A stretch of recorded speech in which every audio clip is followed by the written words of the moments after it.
We are interested in things beyond our own borders for the same reason we're interested in things beyond our own backyard. We're curious. We're social beings. We wonder how other people live. We care about the world. I am interested in the United Kingdom for these reasons and the reason that we came from them.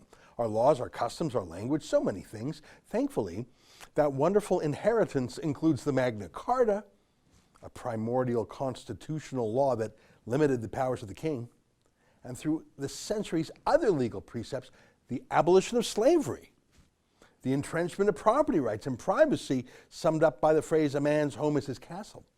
The history of free speech, both in Parliament, even the concept of a loyal opposition leader, loyal to the country, but opposed to the government. That's amazing.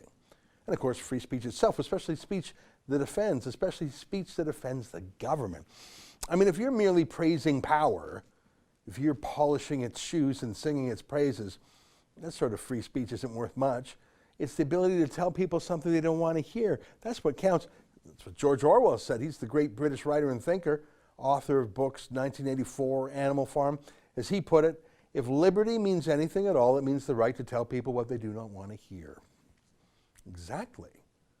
So I want to know about censorship in the UK because that's the true virus. That's a true pandemic. That will spread, and that is deadly. That's why I went to the UK so much a few years back to cover the trials of Tommy Robinson. You don't think they'd do that to me and to you here in Canada if they could. Oh, you know they would. So I saw this, and I was appalled. I saw it originally in the Telegraph of London. Here's a version in other papers. West Midlands police could enter homes to break up Christmas dinners as crime commissioner fears riots. West Midlands Police and Crime Commissioner David Jamieson has vowed officers will investigate large Christmas gatherings. Hang on, I don't know if that all makes sense together. If people are at home having a Christmas dinner, they're not out causing trouble. They're actually at one of the best times of the year with family, good food, a bit of religion in the air, maybe, I don't know. Young men are with their moms and dads and sisters and brothers, not out rampaging around on the streets. How could Christmas dinner turn into a riot? Those are sort of opposite things.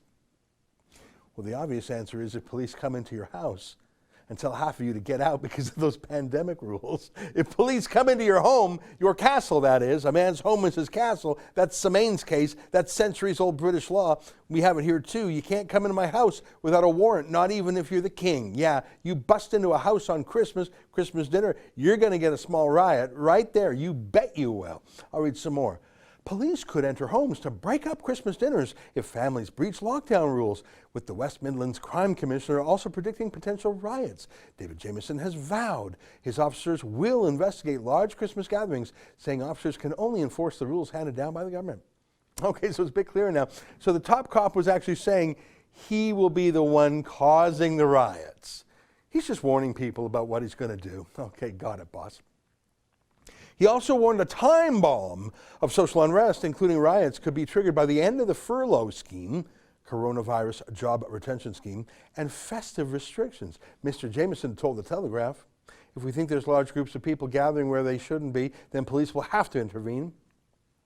If, again, there's flagrant breaking the rules, then police would have to enforce.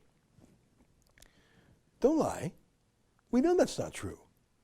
The police allowed thousands of protesters in the UK to march with Black Lives Matter. That was against the rules. Police regularly allow Antifa riots in the UK, riots actually.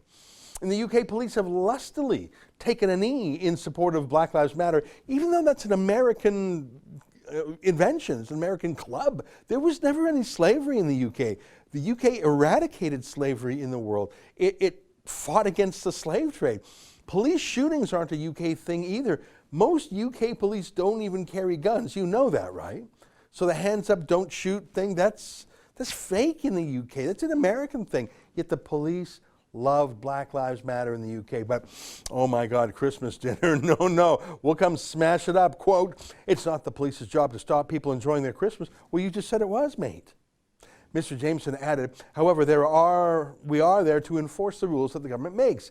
And if the government makes those rules, then the government has to explain that to the public. He continued, we're sitting on a time bomb here. We're getting very near the stage where you could see a considerable explosion of frustration and energy. Things are very on the edge in a lot of communities, and it wouldn't take very much to spark off unrest, riots, damage.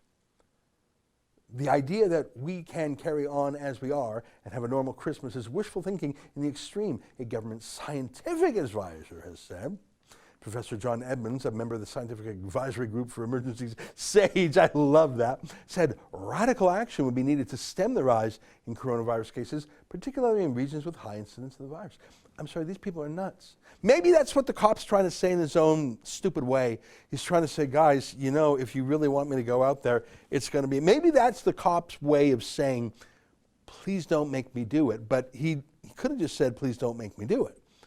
I think these people are kooky. They're just out of control. Here you have a scientist with SAGE saying we have to get more radical. 2 weeks to flatten the curve, eh? I think they mean 2 years. I think we've all learned over the past, half year, who amongst us, if we had been in occupied France after the Germans invaded, I think we've got a glimpse of who amongst us would have joined the resistance and who amongst us would have signed up with the invaders and gone to work for the Vichy occupiers. I'm not comparing public health bureaucrats to Nazis. I'm talking about the reduction in civil liberties and how quickly people adjust to the new limits and new restrictions and how some embrace them and champion them and love them. I love the mask. I love the social distancing. I love the scolding. From a murder point of view, I wouldn't call it murder, but maybe statistical murder. Can you use that word? I mean, when you lock down people, you kill businesses. When you close places where people stay healthy, like gyms, when you force people to be poor and alone, when you shut down hospitals for the regular sick and fetishize a flu called COVID, when you have countless deaths from cancers and other problems that you simply determined were less politically sexy, so you cancel those elective surgeries, and you cancel cancer screenings. So, yeah, there is a death toll in there too. And if you're fine with all that, and the obedient compliance that wearing a mask shows, masks that we know don't work, then sure, yeah. I think we know what you'd probably have been like under the first gentle breeze of political pressure 80, 90 years ago in Europe.